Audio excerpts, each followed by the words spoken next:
नमस्कार, स्वागत आहे तुमचं माझ्या यूट्यूब चॅनलमध्ये. तर आज आपण उकळत्या पाण्यामध्ये हिरव्या मिरच्या घालून अतिशय रुचकर भन्नाट असा एकदम नवीन पदार्थ बनवणार आहोत. तर काय आहे हा पदार्थ पाहण्यासाठी व्हिडिओ कुठेही स्किप न करता व्हिडिओ पूर्ण बघा. तर चला रेसिपीला सुरुवात करूया. पण त्याआधी तुम्हाला माझी एक विनंती आहे, जर तुम्ही याआधी माझ्या चॅनलला सबस्क्राईब केलं नसेल तर सबस्क्राईब करा.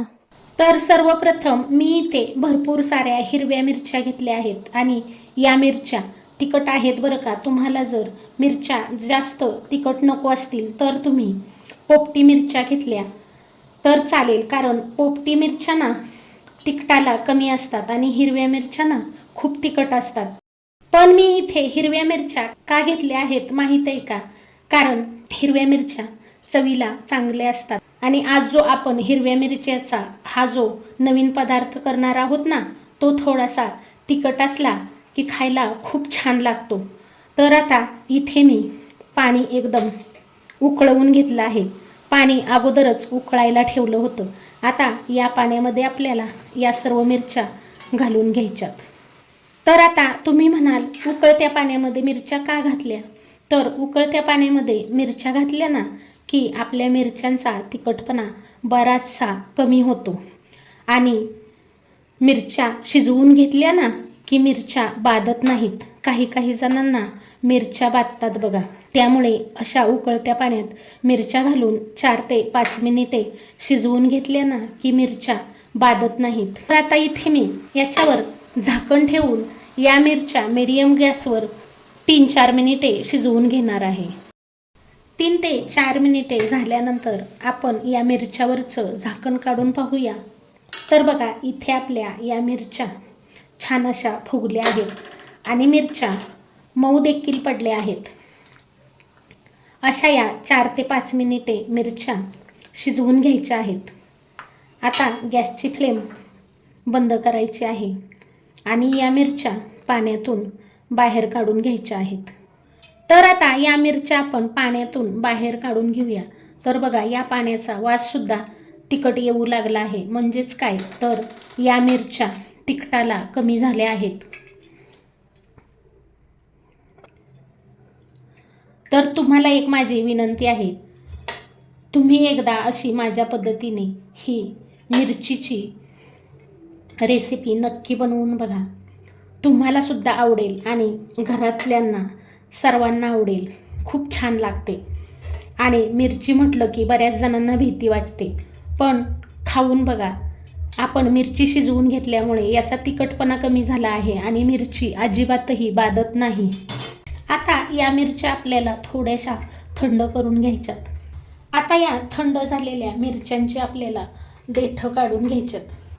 तर तुम्हाला असं वाटेल की आपण सुरुवातीला मिरच्यांची देठं का काढून घेतली नाहीत. पण सुरुवातीला जर आपण मिरच्यांची देठं काढली ना, तर मग जेव्हा मिरच्या उकळवून घेतो ना, तेव्हा या मिरच्यांची जर देठं काढलेली असतील तर मिरच्यामध्ये पाणी जातं आणि मग ही जी आपण मिरचीची रेसिपी बनवणार आहोत ना, ही मिरचीची रेसिपी एवढी टेस्टी लागत नाही. त्यामुळे मिरच्या शिजवून घेतल्यानंतरच मिरच्यांची देठं काढून घ्यायची आहेत आणि शिजवून घेतलेल्या मिरच्यांची देठं काढायला सुद्धा हलकी जातात. आता आपल्याला ना या मिरच्यांचे असे तुकडे करून घ्यायचे आहेत. तुमच्या जर मिरच्या छोट्या छोट्या असतील ना, तर तुम्ही तुकडे नाही केले तरी चालतील. तर बघा, मी इथे भरपूर मिरच्या घेतल्या आहेत. याच्यावरूनच तुम्हाला अंदाज येत असेल की ही मिरच्याची भाजी खायला खूप छान लागतो. त्यानंतर इथे आता मी कढई चांगली कडकडीत गरम करून घेतली आणि थोडं जास्तीचं तेल घालणार आहे. आपलं तेल चांगलं गरम झालं की याच्यामध्ये 1 चमचा जिरं घालायचे. जिरं छान फुललं की इथे मी भरपूर लसूण असा जाडसर ठेचून घेतला आहे. मिक्सरमध्ये जर तुम्ही बारीक केला तर तो एकदम बारीक होईल, म्हणून फक्त खलबत्त्यामध्येच ठेचून घ्यायचा आहे. त्यानंतर आता हा लसूण आपल्याला तांबूस रंगावर भाजून घ्यायचा आहे. त्यानंतर आता इथे मी 1/2 चमचा इतका हिंग घालणार आहे. लसूण भरपूर घालायचा आहे बरं का, म्हणजे आपला हा मिरचीचा पदार्थ खायला खूप छान लागतो. आणि हिंगसुद्धा घालायचा आहे. त्यानंतर आता इथे आपण शिजवून ठेवलेल्या आणि कट करून ठेवलेल्या मिरच्या घालायच्या. त्यानंतर आता याच्यामध्ये 1 चमचा इतकं मीठ घालायचं आहे.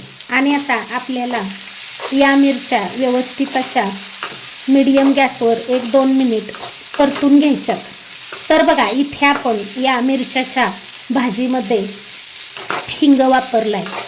हिंगामुळे जर कोणाला मिरच्या खाण्याने ॲसिडिटी होत असेल तर होत नाही आणि हिंगामुळे पचनसुद्धा छान होते, पित्ताचासुद्धा त्रास होत नाही. त्यामुळे आपण या मिरच्याच्या भाजीमध्ये हिंग वापरला आहे आणि हिंगामुळे या आपल्या मिरच्याच्या भाजीला खूप छान चव येते. तर तुम्हाला माझी एक विनंती आहे, जर तुम्हाला माझी ही रेसिपी आवडू लागली असेल तर याआधी माझ्या चॅनलला सबस्क्राईब केलं नसेल तर प्लीज सबस्क्राईब करा, सपोर्ट करा, एक लाईक करायला विसरू नका आणि बेल आयकॉनवर सुद्धा क्लिक करा. म्हणजे अशाच नवनवीन सोप्या पद्धतीने बनवलेल्या आणि छान छान रेसिपी तुम्हाला पाहायला भेटतील.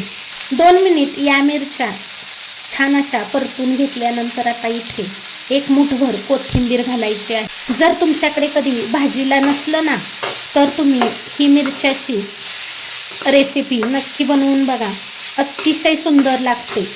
त्यानंतर आता इथे मी 4 चमचे भाजलेल्या शेंगदाण्याचा जाडसर कूट करून घेतला आहे, तो घालणार आहे.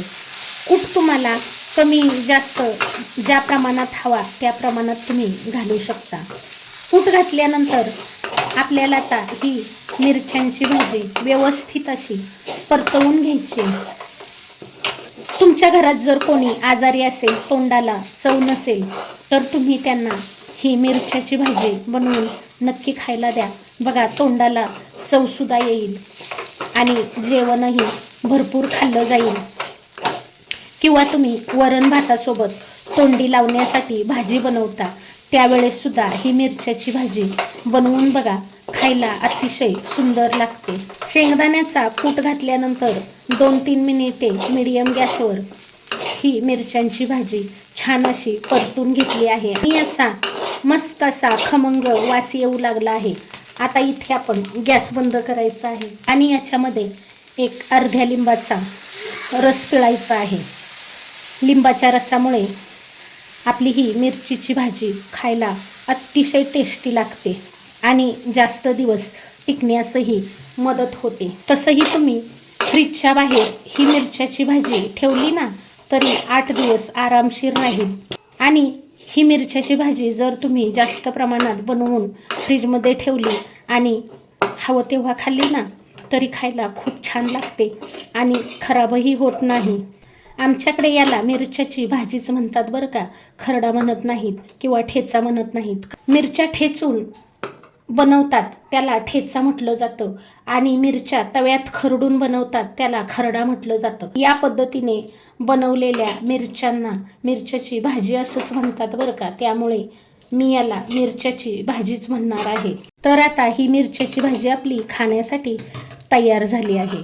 तर तुम्ही ही मिरचीची भाजी चपातीसोबत, भाकरीसोबत किंवा वरण भातासोबत तोंडी लावायला सुद्धा खाऊ शकता. ही मिरचीची भाजी खायला अतिशय सुंदर लागते.